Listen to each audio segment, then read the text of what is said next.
BRS parliamentary నాయకుడు KR Suresh Reddy తెలంగాణలో assembly speaker Prasadarao వీళ్ళిద్దరు కూడా ఈరోజు మాట్లాడిన మాటలు చర్చించుకోదగ్గవి, ఆహ్వానించుకోదగ్గవి. సురేష్ రెడ్డి గారు మాట్లాడుతూ ప్రధానంగా రెండు జాతీయ పార్టీలు అంటే కాంగ్రెస్, బీజేపీలు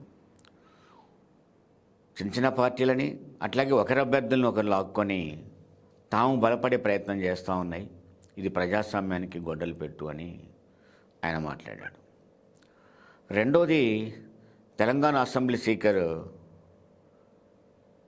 ప్రసాదరావు కూడా మాట్లాడుతూ, గడ్డం ప్రసాద్ కూడా మాట్లాడుతూ ఫిరాయింపులకు నేను వ్యతిరేకం, నేను చట్ట ప్రకారమే ఉంటాను, ఫిరాయింపులను వ్యతిరేకిస్తానన్నాడు.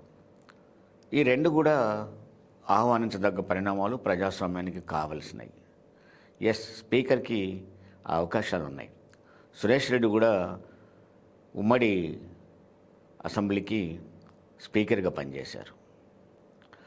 అదేవిధంగా ఇప్పుడు స్పీకర్గా ఉన్న గడ్డం ప్రసాదరావు కూడా అదే మాటలు మాట్లాడారు. దీన్ని తెలంగాణ ప్రజానీకం ఆహ్వానిస్తుంది. కానీ అదే సమయంలో అది ఆచరణకు రావాలని కోరుకుంటుంది. ఆచరణ రాకుండా మనం ఎన్ని చెప్పినా కూడా అది పెద్దగా ప్రయోజనాలు ఇవ్వదు. ఇప్పుడు తెలంగాణలో బీఆర్ఎస్ ఎమ్మెల్యేలు 6 ఎమ్మెల్యేలు కాంగ్రెస్లోకి వెళ్ళారు. ఇది చర్చ. ఈ చర్చలో భాగంగానే ఈ మాటలన్నీ వచ్చాయి. ప్రథమంగా దానం నాగేందర్ బీఆర్ఎస్ నుంచి కాంగ్రెస్లో జాయిన్ అయ్యాడు. ఆయన జాయిన్ అయినప్పుడే బీఆర్ఎస్ అసెంబ్లీకి రాజీనామా చేసి, ఎమ్మెల్యేగా రాజీనామా చేసి కాంగ్రెస్లో చేరి తిరిగి మళ్ళీ ఆయనే ఫోన్ చేసిన మంచి పరిణామమే. గతంలో దానం నాగేంద్ర పనిచేశాడు. కాంగ్రెస్ లీడర్గా ఉండి టికెట్ మిస్ అయితే టీడీపీ నుంచి పోటీ చేసి గెలిచి కాంగ్రెస్ అధికారంలోకి వచ్చిన తర్వాత వెంటనే టీడీపీకి ఆ ఎమ్మెల్యే పదవికి కూడా రాజీనామా చేసి కాంగ్రెస్లో చేరాడు. తిరిగి మళ్ళీ ఉప ఎన్నికలో తానే పోటీ చేసి ఓడిపోయాడు. ఎంఐఎం గెలిచింది. గెలుపు ఓటములు ప్రాధాన్యత కాదాడ, గెలవచ్చు ఓడవచ్చు, కానీ ఓ మంచి పని చేశాడు. అలాంటి వ్యక్తి మరి ఈరోజు ఎందుకు ఈ చెడ్డ పని చేస్తున్నాడు అనేదాన్ని మనం ఆలోచించాలి.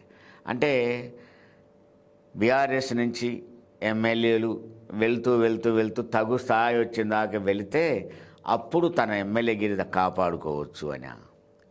ఆయన ఒక్కడే కాదు, మిగతా వాళ్ళు 5 పోయారు, మొత్తం 6.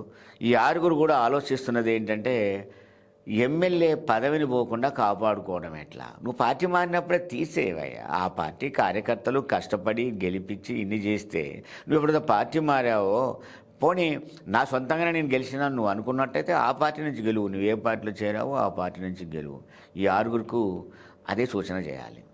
కానీ ఈ 6 ఎవరు రాజీనామా చేయడం లేదు. అప్పుడు ఏం చేయాలి? స్పీకర్ నిర్ణయం తీసుకోవచ్చు. స్పీకర్ అధికార పార్టీ నుంచి వచ్చినవాడు కాబట్టి అధికార పార్టీని భిన్నంగా ఉంటాడా అంటే ఉండాలి. గతంలో ఉన్న స్పీకర్లు ఉన్నారు. పార్లమెంట్లో సోమనాథ్ చటర్జీ స్పీకర్గా ఉన్నప్పుడు ఆయన వచ్చిన పార్టీ విధానానికి వ్యతిరేకంగా కూడా స్పీకర్గా ఆయన నిలబడ్డాడు. సుప్రీంకోర్టు నోటీస్ ఇస్తే కూడా తిరస్కరించిన స్పీకర్కి నాకు రైట్స్ ఉన్నాయి, నేనేం కోర్టుకు నేను రావాల్సిన అవసరం లేదు అని నిక్కచ్చిగా చెప్పిన వ్యక్తి. అలాంటి స్పీకర్ పదవిని అలవించిన వాళ్ళు కూడా ఉన్నారు. ఈరోజు ప్రసాదరావు గారు మాట్లాడినాక మళ్ళొక్కసారి దాన్ని చేసుకోవాల్సి వచ్చింది. నేను మరొక్కసారి ప్రసాదరావు గారికి విజ్ఞప్తి చేసేది ఏంటంటే, మంచి మాట మాట్లాడాడు. ఆ 6 కూడా డిస్క్వాలిఫై చేసి తిరిగి మళ్ళీ ఉప ఎన్నికల్లో పోయేటట్టు చూడాలనేదే చెప్పేది.